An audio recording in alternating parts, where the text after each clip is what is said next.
Hello everyone, আসসালামু আলাইকুম। তো দেখেন আমার গাছে কি সুন্দর বোম্বাই মরিচ পেকে রয়েছে। মানে কি বলবো, দেখলে তাকিয়ে থাকতে ইচ্ছা করে।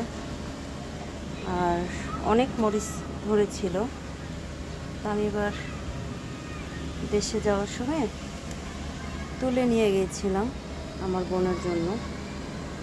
তো বাকিগুলো এসে দেখি একদম পেকে লাল হয়ে আছে। আর এটার মধ্যে এখন আর নেই। এইটার মধ্যে অনেক মরিচ ধরেছিল, এর আগে একটা ভিডিও দিয়েছিলাম।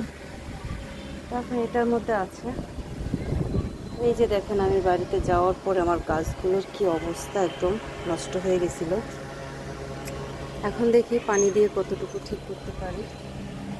এই দেখেন, এটা কি কি এটা করলা পেকে গেছে। অনেকগুলো করলা হয়েছিল, সব পেকে গেছে। দেখছেন, পেকে গেছে। এটা